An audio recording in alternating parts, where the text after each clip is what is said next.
O André Diniz é desenhador, é argumentista, aliás, dos 4 livros que estão editados em Portugal, 2 são desenhados por ele e outros 2 o argumento é dele.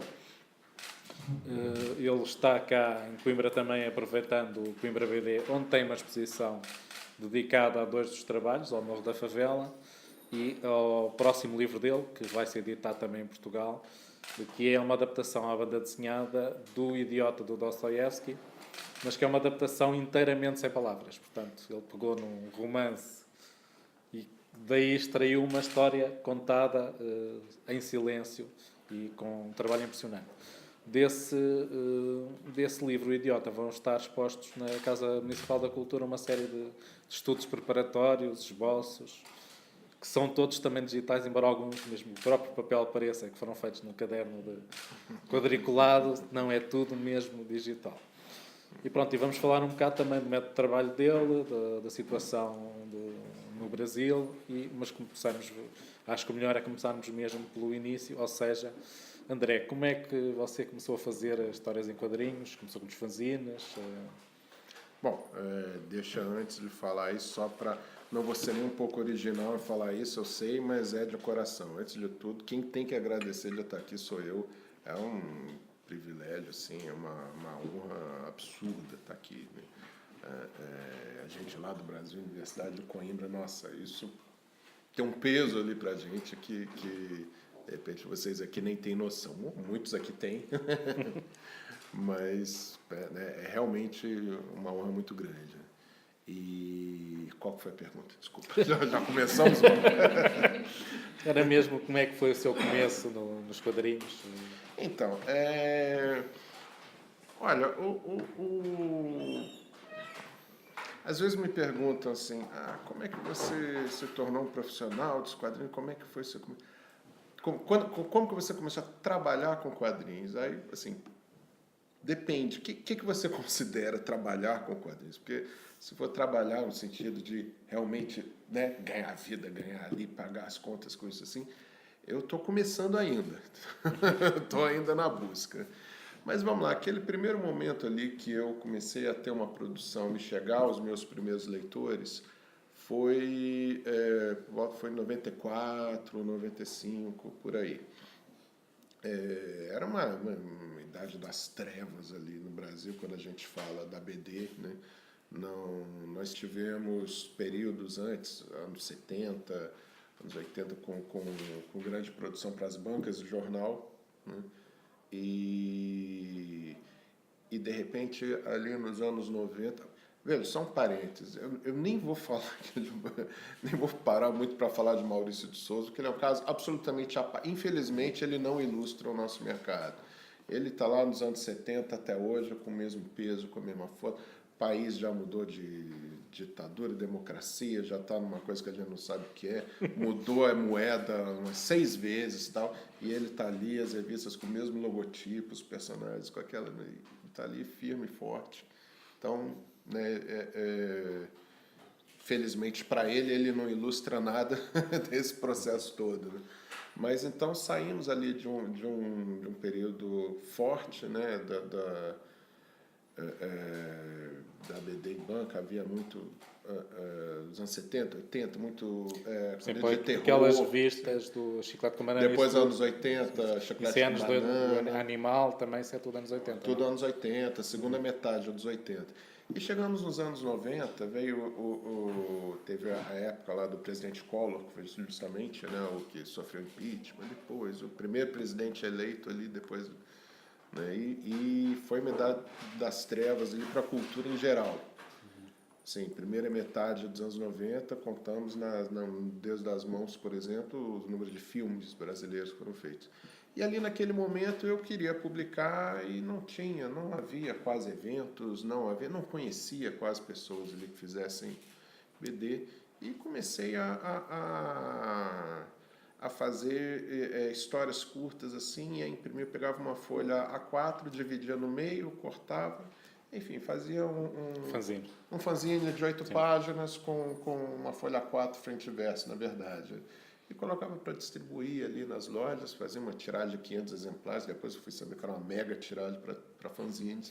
E esse foi o meu começo. Comecei a conhecer ali as pessoas, né, envolvidos, mas ainda éramos ali meia dúzia num momento que não se tinha qualquer cenário, né, assim. E pulando um pouquinho assim, em 2000 eu já comecei a fazer, quer dizer, comecei com a minha editora e põe 8 aspas assim em volta desse nome editora, que na verdade era eu ali no meu computador, no meu 486 na época, né, que já era uma maravilha. E passei a fazer edições ali por conta própria. Também sem nenhum know-how, quase não existia. Não quer dizer que não é que eu fosse o único, mas era uma coisa assim que cada um tentava do seu jeito, né? E nesse meio tempo houveram várias tentativas assim sempre insistindo na BD para a banca de jornal e nunca ia adiante, né? E eu tentava colocar ali essas edições em livrarias, fiz tiragens de 2.000 exemplares. Nessa altura assim. já havia uma rede de livrarias especializadas em Não, aí que tá. quadrinhos, não. Havia algumas poucas. E né? bancas que tinham algumas dessas coisas.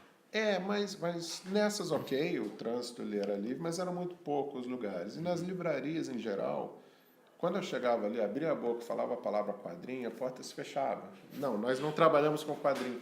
Não, mas é que assim, não trabalhamos com quadrinho. Para isso é que se inventou o termo novela gráfica, que é para... Pois é, mas não durou muito lá, não.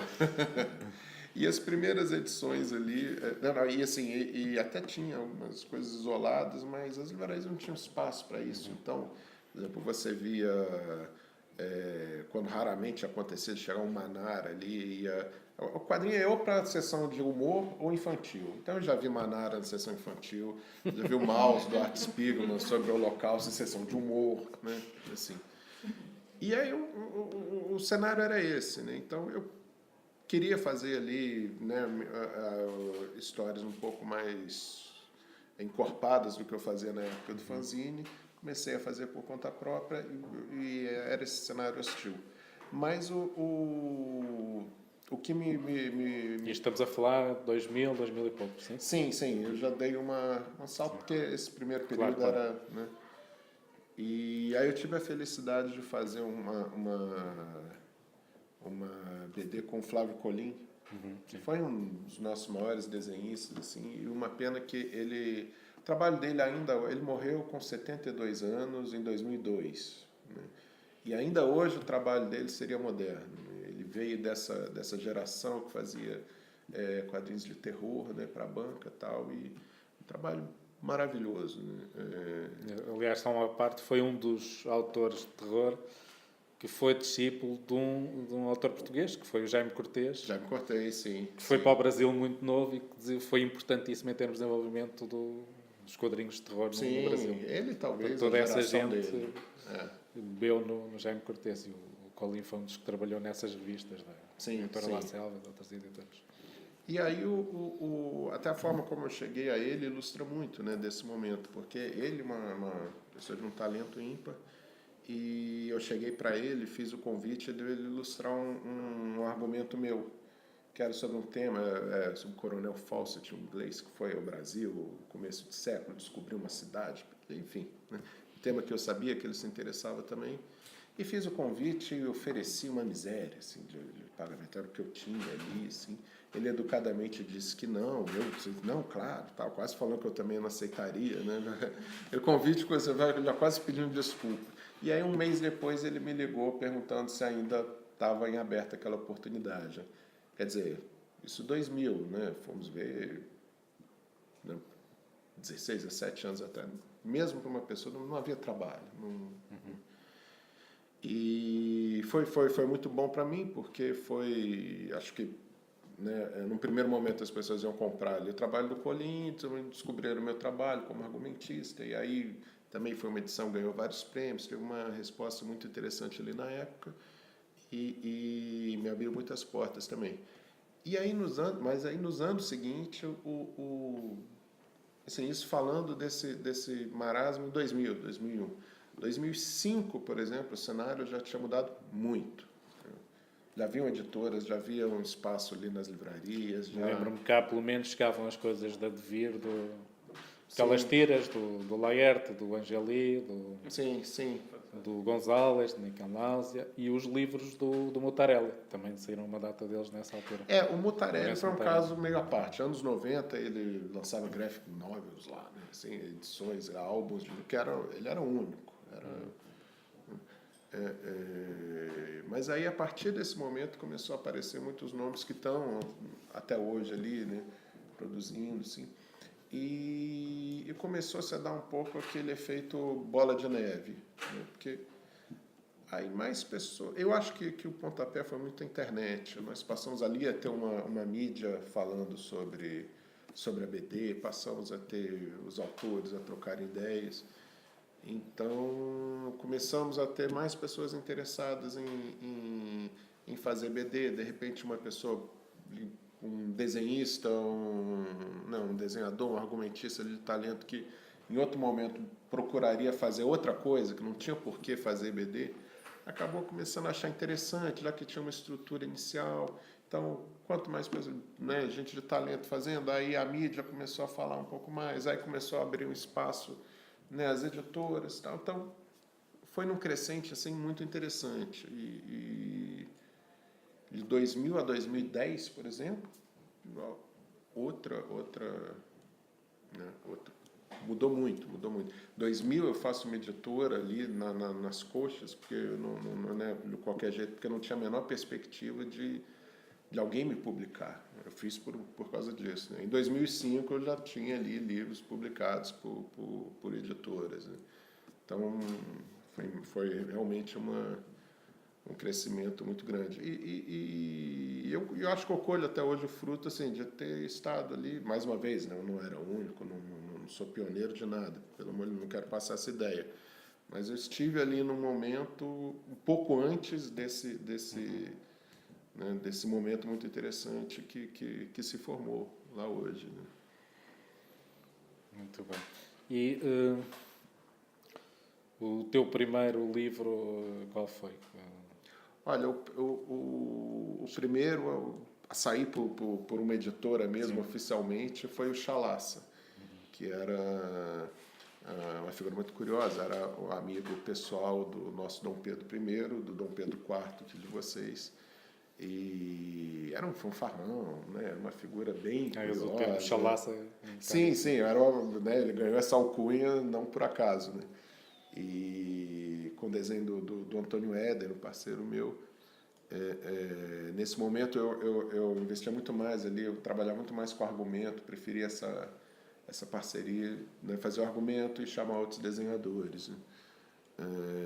E ele saiu pela Conrad na época, era uma editora que foi uma das primeiras editoras a abrir esse espaço, né? E foi curioso porque assim, eu tinha feito muitas edições independentes antes, né, por conta própria, pela minha editora ali, e tinham tido realmente uma resposta muito boa, né, de divulgação. E aí, de repente, eu vi o primeiro livro ali nossa, tem orelha, olha, tem, né, vai ter uma livraria, assim. E no primeiro momento... Orelha é bandana? É bandana, sim, isso aí. Né, tem ali, nossa, uma editora de verdade, vai estar livraria e tal. E aí, no primeiro momento, a reação do livro foi muito pequena, assim, né? Então, foi uma lição interessante também, né? E até hoje, ali no Brasil, informal, a autoedição é uma coisa com peso muito grande. Mas esse foi o meu primeiro.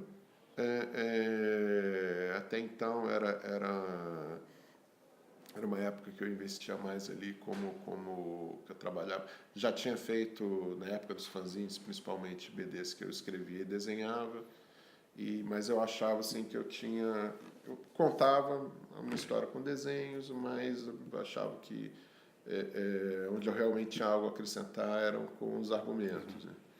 E qual é... Portanto, tu imaginas uma história. E o que é que te leva a pensar esta história eu vou desenhar, ou esta história eu vou desenhar, vou passar para outra pessoa a desenhar? Ou quando estás a escrever um argumento já estás a pensar esta história é perfeita para o desenho de fulano ou de Beltrano? Porque foi assim, nesse período era automático, o que eu fizer eu vou passar para outro. E aí, quando foi 2008, eu lembro que foi uma experiência bem interessante, assim, que eu rasguei tudo ali que eu achava que sabia sobre desenhar uma página, né, de BD e fui meio que começar do zero. E fui vendo mesmo assim, por exemplo, eu buscava ali no meu desenho uma coisa, mas eu comecei a ver, não, a minha mão é pesada, o meu olhar, eu vejo círculo, eu vejo quadrado, eu não vejo nuances, então eu não sei pegar numa pena, se eu pego num lápis a ponta quebra, entendeu? Então vou investir nisso. E comecei a ver, por exemplo, a xilogravura, a arte africana, são referências assim de formas gráficas, né, um trabalho pesado que me encantam aos olhos. Então eu fui buscando essa referência e encontrando ali o meu caminho para também dizer algo com o meu desenho, né? E aí hoje o meu critério é muito esse. Dependendo se aquela história ali eu tenho algo a dizer também com o desenho. Às vezes vem uma ideia e eu penso, não, essa ideia é interessante, mas eu acho que eu não tenho nada a acrescentar a isso, nem escrevendo uma história, nem desenhando. Às vezes tem história, por exemplo, eu estou a desenhar agora uma história passada em São Paulo. E essa eu fiz questão de desenhar. Eu acho São Paulo um dos lugares mais horrorosos do planeta, mas é uma feiura ali que eu acho me seduz, aquilo me fascina, aquela feiura dali. Eu sou carioca, eu sou do Rio, mas eu não tenho nada de. Eu gosto de São Paulo. Então é uma. E aí eu faço questão, não tem um cartão postal ali, né? E os cartões postais também não são lá muito bonitos, não. Mas eu gosto mesmo de desenhar aquela rua ali cheia de fiação exposta, cheia de aquele muro todo cheio de pichação, aquela calçada. Então, eu acho isso lindo. E lindo até um certo ponto, tanto que vim morar em Lisboa. Mas ali, assim, eu quero desenhar isso aqui, né? Em paralelo, tem uma outra história minha que eu passei para o Tainan, que foi com quem eu fiz ali, o Que Deus Te Abandone, né? Eu achei que, não, ok, essa aqui... Sim, sim. E se calhar agora vamos incidir um bocadinho mais no Morro da Favela, que é, ao contrário dos teus outros trabalhos, que são ficção, isto é, no fundo, é uma reportagem em banda desenhada. Como é que te surgiu o projeto? A ideia partiu do fotógrafo? Não. O ponto inicial foi curioso, assim, foi em casa, jantar na casa da minha mãe, com minha irmã, meu cunhado, tal, aquela coisa cotidiana. E eu fiz aquele comentário de, quem sabe um dia, de repente, talvez, encontrasse uma pessoa com uma história de vida interessante, né, poderia traduzir para né, alguém anônimo, alguém assim, era uma vontade minha, né. E aí meu cunhado falou, então você tem que conhecer o Maurício Hora, né? Ele, por conta dos trabalhos sociais, ele conhecia o Maurício, que é fotógrafo lá do Morro da Providência, lá no Rio, nas favelas mais antigas, mais centrais ali, né? E aí eu peguei o telefone dele, né? Liguei, fiz essa proposta inusitada ali, né? O que você acha da gente contar sua vida numa história em quadrinhos, né? E ficou aquele silêncio ali por um instante, né? Ele tentando processar. Aí ele gostou da ideia e foi um milhão de desafios assim para mim juntos, porque primeiro nunca tinha entrevistado ninguém, não tem esse know-how, aconteceu ali, né? Mas teve uma grande empatia ali entre a gente que ajudou muito, né? E nessa época eu morava em Petrópolis, eu tinha saído já do Rio, né? Petrópolis é na Serra, mas eu saí do Rio justamente com uma fobia dessa questão da violência urbana e tal, e de repente eu estava ali justamente com ele no Morro ocupado pelo tráfico, né? Onde a gente andava ali, a coisa mais comum era ver fuzil na mão das pessoas, vai ver mais do que vai ver telemóvel na mão das pessoas andando aqui, né? Então era uma coisa muito... E ao mesmo tempo a responsabilidade, porque eu ia recriar a vida e colocar palavras na boca de gente que já morreu, né? Do pai que foi dos primeiros traficantes ali, o irmão que entrou para o crime um momento, a mãe. Eu ia colocar a palavra na boca dessas pessoas, ia representar. Então, no primeiro momento, foi né, eu fiquei até um pouco travado, assim, aí a coisa fluiu, né, e foi recompensador. Eu costumo dizer que o primeiro leitor disso fui eu. Eu acho que o meu mérito está em pegar a história do Maurício, o depoimento dele e transcrever para a linguagem da BD, né? Mas eu procurei, dentro do possível, óbvio, né, ser o mais fiel possível ali E ele à palavra participou em dele. alguma coisa também? Acompanhou o processo, foi dando opiniões ou Não, fizeste a entrevista inicial, depois trabalhaste e no fim apresentaste-lhe o no fim livro apresentei o livro para que ele lesse e, inclusive, primeiro para ver mesmo, acho que era a coisa mais justa, mas até para ver também, assim, um livro como esse, dependendo do que eu coloco ali, pode até causar problemas para ele lá onde ele mora, e causar problemas com o tráfico né, então era uma coisa delicada, né. Houve uma página que, de tudo ali, assim, tinha só uma cena de uma página que ele pediu para tirar e não precisava mesmo, estava um pouquinho além, um pouquinho exagerado, assim, eu não queria... até porque, assim, nós temos se fosse uma história fictícia, a última coisa que eu criaria era um fotógrafo numa favela do Rio, porque nós temos lá o Cidade de Deus, né, que foi o grande sucesso, que é exatamente isso. Mas eu queria fazer um caminho contrário. Cidade de Deus é mostrando ali a violência. Nossa, mal que morre de gente lá não é brincadeira. que é mais ou menos na mesma altura, não? O filme ou é? Não, foi uns anos depois.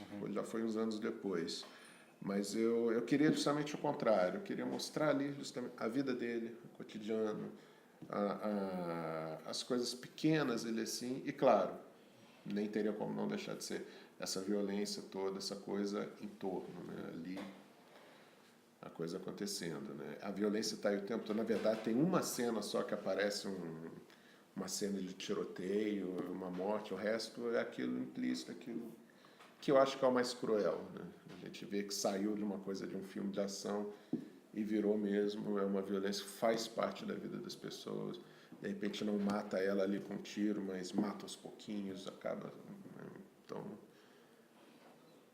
foi transformador para mim. Não é para usar um clichê, não, mas foi de fato. Né? E, se eu não estou enganado, é o teu livro que está traduzido para mais sítios diferentes, não? Sim. Ele foi inclusive minha primeira conexão aqui com Portugal, né? O livro saiu aqui e saiu também na França e no Reino Unido também, foi traduzido também para o inglês. E aí eu ainda busco, né? Vamos ver se um espanhol assim, se interessa, mas não consegui ainda. Mas se calhar aí a Cidade de Deus ajudou, porque houve de repente muita gente que se apercebeu que existiam as favelas e essas coisas todas. Talvez. A forma como eu cheguei na França, por exemplo, foi uma forma esdrúxula. Eu escrevi uma mensagem em português, traduzido para o francês via Google Translator, né? Porque eu não sabia nada de francês, depois eu tomei vergonha na cara. E mandei na cara e coragem, assim. Na verdade, eu traduzia de volta para o português, eu via se tinha mudado muito, aí eu simplificava. Então, via uma mensagem, no fundo, assim, eu me chamo André, eu faço quadrinhos, um quadrinho sobre favela, eu sou de não sei onde, frases picadas. Mandei para umas 8, 9, uma se interessou e foi, né, muito gratificante. Agora, idiota, ela está interessada de novo em republicar, criou-se um vínculo dessa forma esdrúxula. Mas acho que eu falei isso tudo para chegar nesse ponto. Acho que a palavrinha favela ali foi né, foi o gancho, foi o grande gancho. Até porque, assim, é interessante, porque para o português, para o francês, a favela é uma coisa distante, mas para muitos de nós também. A gente ali no Rio de Janeiro, a favela, todo bairro tem a favela aqui, ela está ali na sua vista, mas ao mesmo tempo é um outro mundo. Eu conhecia a favela pelo noticiário da TV, assim, aquela imagem totalmente, ou pela ficção, pela novela, aquela imagem totalmente distorcida, né? Distorcida às vezes para melhor, distorcida às vezes para pior, mas distorcida no sentido de que as nuances você não existe. Você falar, e foi um grande aprendizado aí, né? Você falar o favelado, o morador de favela, é tão preciso como você falar o europeu, entendeu? Quem que é o europeu? Peraí, tem português, tem ou africano, né? É muito genérico e a gente costuma colocar o favelado, o morador. Maurício até abraça esse termo, o favelado, né? desmistificando a coisa negativa, assim. Mas, enfim, uma palavra para designar cada um ali com uma história de vida, cada uma com um propósito. Cada favela é você vê, no meio daquilo, a gente chega, né, por mais que tenha não um respeito ali assim, mas a gente chega a ver muita miséria ali, mas aí você descobre que não, aqui é a ala nobre da favela, aqui já é a ala pobre. O pessoal daqui discrimina o pessoal que mora. Ser humano é uma droga, né? Essa é uma coisa horrorosa. Até ali, assim, você tem essa diferença social, coisa que quem está de fora não imagina, né? Então, isso é fascinante, né? Muito bem. E o trabalho preparatório? Portanto, também estiveste lá na favela? Sim, estive lá com ele várias vezes, né? Talvez E umas foste 10 sempre bem recebido visitas ali. pelo pessoal de lá? Absurdamente bem recebido. Era uma coisa que chegava a comover, assim, muito mal comparando a forma como um pouco que eu senti a primeira vez que eu estive aqui em Portugal também. Porque, por exemplo, eu estava lá, aí chegava alguém ali para falar com o Maurício. Primeiro o Maurício me falava, não, as pessoas aqui já mudaram muitos moradores, hoje eu não conheço quase ninguém, mas a gente não conseguia dar 3 passos sem que alguém parasse para conversar com ele, falasse alguma coisa, aí ele me apresentava. Aí aquele mesmo carinho que a pessoa chegava ali pro Maurício, ela chegava para mim também automaticamente, né? Então isso foi uma coisa muito forte, né? Hoje eu entendo, sem nenhuma hipocrisia, hoje eu entendo alguém que esteja lá e fale, eu moro aqui e não sairia daqui de jeito nenhum. E isso tem um lado interessante e um lado cruel, tem um lado bonito e outro, né? Pelas duas coisas. Primeiro que há ali mesmo, sim, sentimento, vamos dizer, uma coisa ali de uma família. Veja, tem família que o genro mata o sogro, não é? Família também não é sempre, né? Mas tem uma coisa ali assim, uma união bem interessante.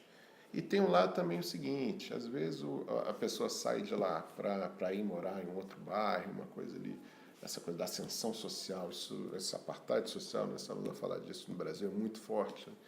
Então, de repente, vai para um outro bairro, mas achando que vai melhorar de vida, mas ali ela vai continuar sendo vista como uma pessoa da favela. Então, porta se fecha, tem sempre uma coisa, um estigma ali muito forte, né? Então, dá para entender a pessoa que não estou dourando a coisa, continuo, né, jamais me imaginaria morando numa favela, não é glamorizar, mas dá para entender quem diz que, não, eu sou feliz aqui, não quero sair daqui, entendeu? E as reações dos moradores ao livro? Tiveste algum... Foi muito pequeno, feedback? Não. Porque muito pouca gente viu. Pois. Aí é o lado cruel. O próprio Maurício se ressente muito disso. Né? Não é que o povo da favela é analfabeto, não é por aí. Mas você não tem a cultura, né, do livro, de uma forma geral, no Brasil, quanto mais ali com as classes mais baixas, e tem a questão do preço do livro, né? Então, esse retorno a gente teve muito pouco, né? Foi uma pena. E não faltou pessoas que eu conhecesse lá, né? Você começa a entender a coisa da criminalidade, como que é tão complexa, como que é fácil quem está lá de baixo achar, bandido não é bandido. Mas tem muitas nuances, tem muitos... Né? Às vezes, quem está... Vamos lá, se eu ando aqui pela cidade universitária, se 3% das pessoas estão com arma na mão, eu vou embora daqui e falar, nossa, ali só tem bandido, né? Porque é o que eu vou ver, né? Eu não vou parar para ver os outros 90%. 3% quer dizer que a cada 10 passos eu vou ver alguém, né? Então isso acontece muito lá também. Você realmente, o crime está ali. E quem não está com arma na mão, quem não está no crime, mas tem um amigo de infância, com certeza, vários amigos de infância que foram para o crime, ou o filho entrou, ou o cunhado. Então, é uma coisa, né, muito diferente. Você me corta se eu tiver, né? Uhum. Mas só para uma coisa que eu acho muito interessante comentar também. Até como argumentista, né, tive verdadeiras aulas ali. Então, uma coisa que ilustra bem isso. O Maurício me contando quando ele ia visitar o pai no presídio. Ele com 5 anos de idade indo visitar o pai no presídio. Então, vai lá, se é uma história de ficção, como é que eu vou fazer essa cena? De repente, né, aquele garotinho ali, assustado, aí entra num presídio escuro, com uma goteira, aí ele entra, né, todo intimidado, de repente vê um preso, faz uma coisa ali para assustá-lo, ele abraça a mãe, aí de repente ele vê o pai no fundo, grita, papai, aí vai, coisa, abraça e beijo. Aí vem o Maurício e me conta que as melhores lembranças da infância dele era ir visitar o pai no presídio. Mas por quê? Primeiro que assim, na cabecinha de 5 anos ele não, né, não processa isso. E ali naquele, né, no meio dele não há esse estigma. Né? O pai está preso, ok. Né? Não tem. E aí era o dia que os presos estavam felizes, porque a família ia visitar, era dia de festa. Aí uma família que trazia um bolo, a outra trazia um refrigerante, aí vinham os filhos, os outros, né, os filhos dos outros presos, um levava uma bola, eles jogavam. Então era uma festa. Então isso que é maravilhoso, isso que é maravilhoso. E veja, eu estou falando de todo esse choque cultural ali do lado de casa. Você está no Rio, talvez no Leblon, ali não tenha, mas 99% do Rio, onde quer que você esteja, por mais que seja um bairro novo, tem a favela ali do lado, mas é ao mesmo tempo, né, outro planeta. Eu não tive um décimo desse choque cultural vindo morar no Brasil, em Lisboa, eu estava em casa. Ali a gente atravessa a rua e tem. Voltando agora um bocado para a situação específica das histórias em quadrinhos no Brasil, uma coisa que eu notei, porque nós também tivemos a falar disso, é que de repente começaram a aparecer imensas adaptações de obras literárias à banda desenhada, às histórias em quadrinhos. Isso foi porque havia apoios governamentais para as editoras? Porque nós, agora, isso parou lá, mas nós tínhamos lá anualmente uma compra enorme de livros para as bibliotecas das escolas públicas. Sim, para as bibliotecas das escolas públicas, era o PNBE, Plano Nacional Biblioteca Escolar. E isso já tinha antes, mas aí por volta de talvez 2005, 2006, essas compras passaram a incluir as BDs. Aí foi o grande... Os livros infantis, por exemplo, já estavam nesse filão há muito tempo. E aí mudou bastante coisa, porque as editoras, de repente, né, passou a ser interessante para muitas editoras que nunca tinham sonhado em publicar BD no Brasil, passaram a ver como um filão. Né? Então... Mas aí o critério ali para essa compra era o seguinte, eles não queriam uma BD didática, vamos dizer. Se eu fizesse o descobrimento do Brasil em quadrinhos, não se interessaria. Mas, se fosse uma história... O princípio da coisa é o prazer pela leitura, ponto final. Mas se é uma história que a pessoa vai ler pela leitura em si, e por acaso se passe ali na época do descobrimento, ou fala de um tema social, ou tem uma coisa assim, aí isso contava muito ponto. Então, por exemplo, eu tive 2 títulos selecionados que eram temas, temas históricos, né, personagens fictícios, mas passados ali em cenários históricos e tal. Né, era um caminho que me agradava, porque eu tinha começado a fazer um pouco antes até, isso foi interessante. De um dia para o outro, aquilo que era o meu trabalho perde pão, virou ganha-pão. Mas aí um caminho muito interessante, mas também ao mesmo tempo mais fácil, era fazer a adaptação de clássicos. Né, muitos eram selecionados e estava ali, estava para pegar e adaptar.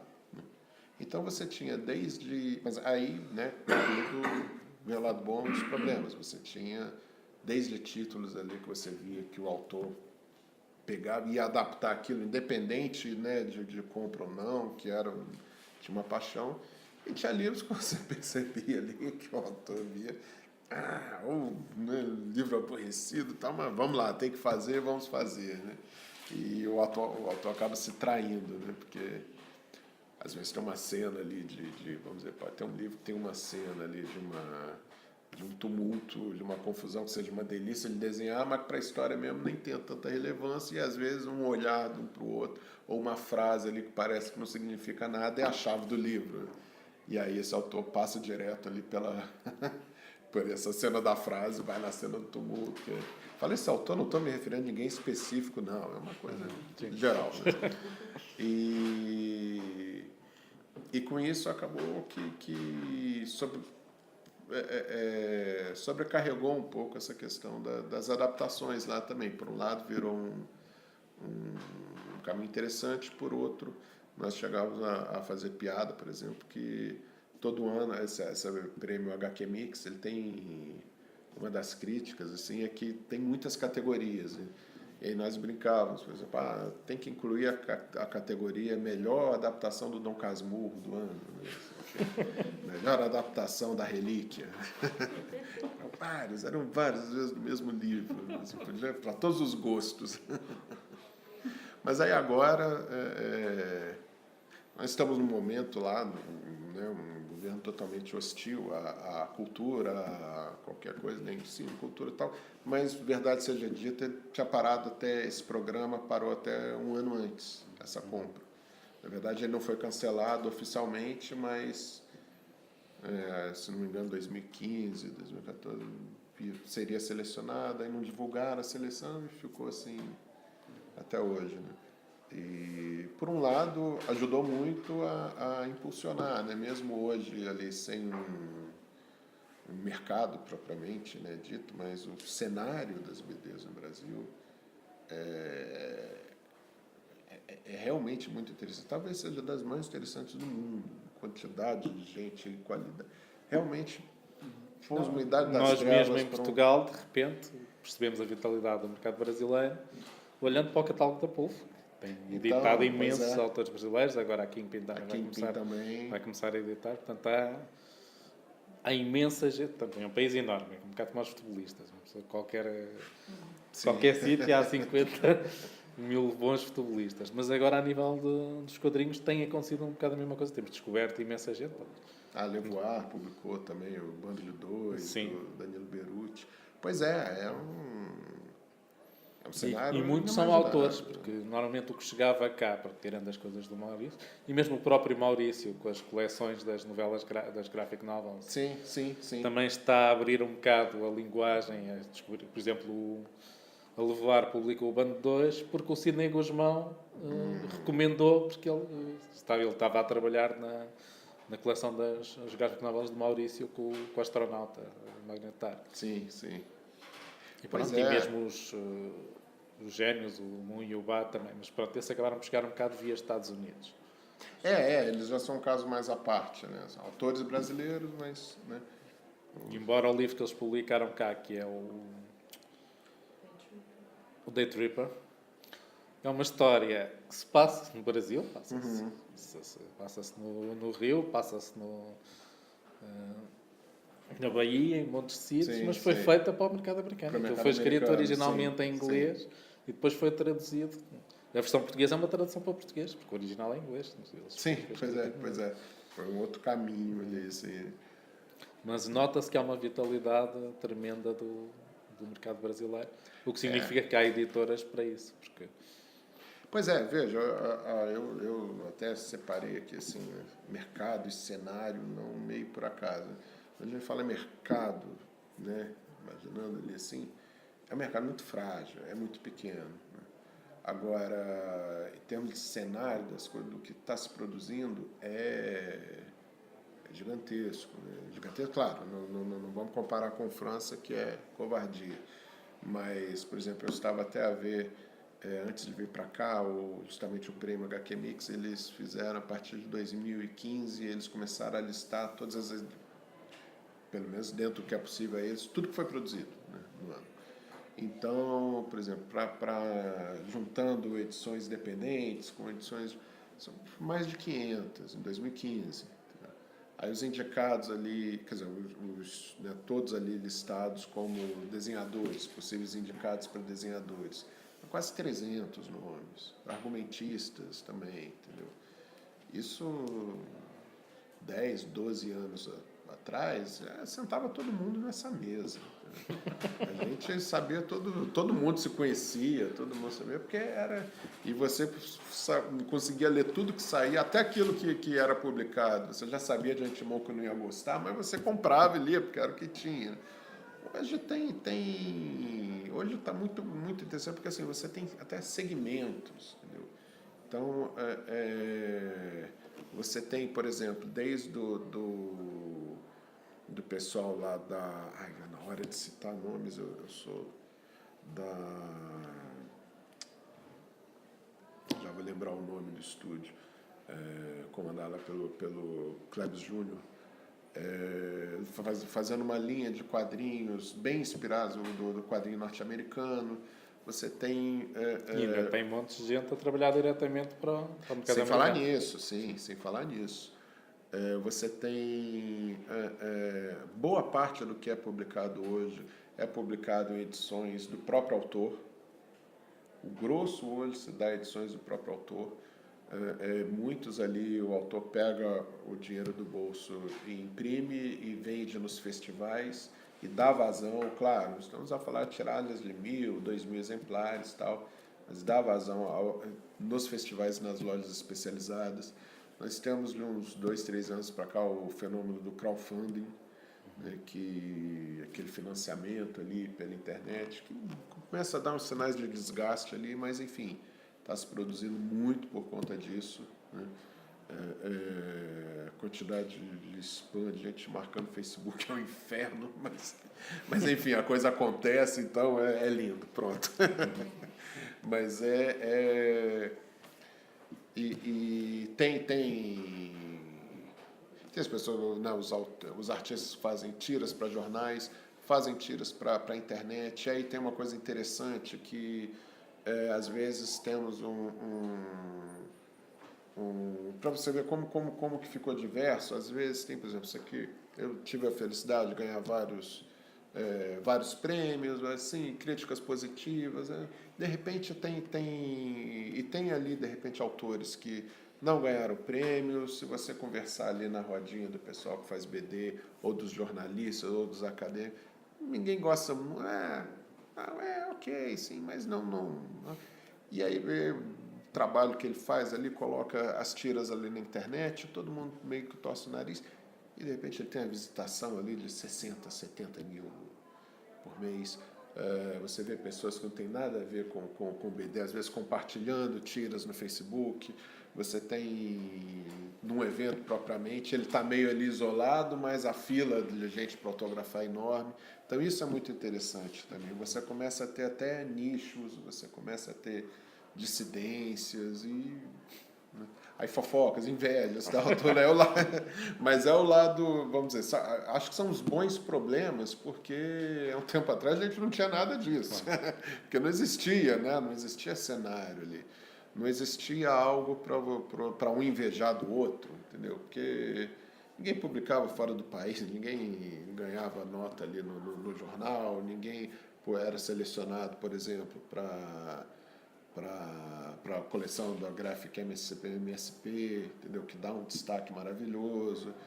Ninguém era convidado para uma entrevista na TV, porque não existia.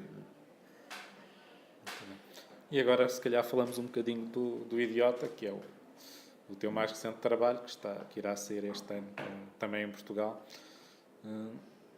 Por um lado, há que é uma coisa que não deve ter sido feita a nenhum leve, a responsabilidade de pegar num clássico da literatura mundial e depois transpô-lo inteiramente sem palavras. Ainda é um desafio muito maior. Portanto, como é que isso surgiu? Já sei que foi um processo que, com umas paragens pelo meio, se arrastou durante 5 anos ou mais. Sim, os primeiros, vamos dizer, a primeira versão começou em 2012. Veja, não quer dizer que eu fiquei ininterruptamente até hoje, não. Eu podia até valorizar um pouquinho o trabalho, mas não foi bem assim. Mas a gênese de tudo foi o seguinte: eu li o romance, né, do Dostoiévski, o Idiota, me apaixonei por aquele livro, realmente tinha que fazer alguma coisa ali com ele. Até então o meu trabalho, e várias coisas somaram, até então o meu trabalho estava sempre muito ligado à cultura brasileira, que eu pretendo continuar assim, mas eu queria ali fazer outra experiência, né? E eu me apaixonei pelo livro, ponto final. Acho que, além de tudo, é uma história universal, né? Mas eu tinha alguns problemas que era o seguinte. Primeiro que é um livro extremamente verborrágico, né? Texto, falas, assim, 50 personagens e... Né, eu que sou ruim para guardar nome, depois para lembrar quem era o personagem, aqueles nomes. E ele ainda faz, às vezes, apresenta o personagem com nome, sobrenome em russo. Aí, de repente, num ponto, você refere o personagem só pelo primeiro nome, depois pelo terceiro. Uma desgraça. Mas, mesmo assim, eu li, me apaixonei pelo livro. Mas tinha todos esses obstáculos e tinha uma coisa que, definitivamente, se fosse fazer da forma tradicional, eu não gostaria, que era ter um livro ali com... Né, traduzindo para o quadrinho da forma tradicional, ficaria um livro com 1 milhão de cabecinhas ali, assim, um monte de falas, né? Falando para o outro, falando para o outro, aí perde a função. Então, vamos ler o original, né? E além de tudo, tinha essa questão do excesso de adaptações no Brasil. Eu queria que passasse um pouco... Né? Enfim, eu queria fazer uma coisa diferente com aquilo. Eu tinha tido já uma experiência de fazer uma BD sem textos, que eu adorei, foi uma delícia assim, de fazer. E aí me bateu isso assim, que no primeiro momento parecia uma loucura, né? Que esse livro extremamente verborrágico, contar só com imagens, né? Sem texto. E aí ficou assim, fiquei naquilo e tal. Inclusive eu pesquisei, eu nunca soube de nenhuma adaptação desse livro para BD, acho que não é por acaso. Então também ganhou um ponto ali nesse. E aí eu só fiz uns primeiros esboços e tal. Aí tinha uma reação boa, assim, logo que eu comentei com a editora lá da França, ela se interessou, disse que publicaria. Consegui contato lá com a Companhia das Letras, lá no Brasil, que é... Né, não é a maior, mas é das maiores, mas assim, uma editora com muito prestígio, começou de uns anos para cá a fazer um trabalho muito bom com o BD. Eles se interessaram, falei com o Rui Brito daqui, se interessou. Lindo, todo mundo se interessou. Agora vai e faz. Né? Aí, meu amigo. Aí que começou, né? Aí com aquela ideia linda, né? Vamos agora na prática. Então eu cheguei, claro, um desafio enorme, né? E aí em 2012 eu fiz, né, basicamente ali o roteiro, tracei minha estratégia. Eu cheguei a fazer mais de 100 páginas, né? E o livro teria, a princípio, umas 300, no final vai ter umas 400. E fiz umas 100 páginas, aí um ponto ali eu comecei a olhar para aquilo. Não. Estava faltando alguma coisa no estilo do desenho, era uma coisa que eu estava buscando. E o meu processo de fazer, inclusive o Morro da Favela foi feito assim, era mais próximo, um estilo muito mais usado na animação do que na BD. Eu fazia diversas cabeças do personagem, vários troncos, vários braços, assim, ia compondo, montando e aí desenhando em cima, né? Isso me dava um resultado que eu gostava, dava uma agilidade boa, mas era muito aborrecido de fazer. E aí chegou num ponto assim, fiz 100 páginas, ok, que em termos de BD é coisa pra caramba. Mas aí, né, entre fazer mais 200 ou 300 num estilo que não estava agradando, então vamos fazer 400 logo de novo. Mas aí, na verdade, nesse meio tempo, tive até questões de saúde, tive um monte de coisa que o projeto ficou ali congelado. E eu retomei mesmo morando aqui já no começo do ano passado, né? Já com a cabeça mais assim, longe daquele estresse, consegui de novo me focar e passei um ano desenhando essa versão que eu coloquei ali o ponto final, mas assim, agora está na fase de conversar com o editor, então vamos ver se isso aqui, né, tal, se mexe, mas pelo menos a versão beta está pronta. Né? E foi um desafio enorme e dá um frio na barriga, né? Vamos ver agora com o leitor, porque tem uma questão, o próprio livro ele é muito complicado, né? Mas eu queria fazer, e você fica naquele dilema ali entre a BD às vezes tem esse defeito, às vezes de subestimar um pouco o leitor, isso de uma forma muito genérica, né? Porque eu acho que é uma linguagem que vem ainda muito de um meio que até pouquíssimo tempo atrás era estritamente comercial, né, para muito voltado, às vezes, dependendo para o público infantil ou para o público geral. Então, sempre aquela preocupação de fazer, né, e nos últimos anos, acho que desde até os anos 70, 80, isso foi mudando bastante, mas às vezes eu acho que não tem resquícios ainda, ou na nossa cabeça. Mas ao mesmo tempo tem que ser uma coisa, né, né, eu quero que o leitor entenda, embarque e não fique se preocupado. Que ele simplesmente mergulhe na história, esqueça que ele está a ler um livro, né, e simplesmente vivencie aquilo. Então esse desafio, né, quando faz sem palavras, né? Às vezes teve trechos de que se fosse colocar uma palavrinha ali, uma palavrinha que seja ótimo, pronto. Agora, como é que eu vou passar essa palavrinha aqui sem texto, né? Então, teve um momento ali que eu tive que avaliar assim, até que ponto que... Porque não podia também ser uma brincadeira, para um desafio que fizesse sentido para mim, entendeu? Eu posso chegar e reescrever Os Miseráveis sem usar a letra A. Eu vou escrever tudo, vou passar 5 anos aqui quebrando a cabeça, 10 anos da minha vida, e consigo. Mas qual o valor disso? Para o leitor, isso não tem peso nenhum, né? Então, tinha essa preocupação também. Tem que ser aqui, tem que ter um porquê do leitor ler isso aqui e melhorar a experiência dele e tal, né? E por fim, acho que tinha também uma questão assim, isso aqui, eu me senti até mais honesto fazendo isso do que uma adaptação tradicional. Porque, não sei, acho que a partir do momento que eu tento fazer uma adaptação fiel demais, eu passo a vender aquilo como algo fiel à obra original e não é. Entendeu? Isso é um ponto de vista meu, né?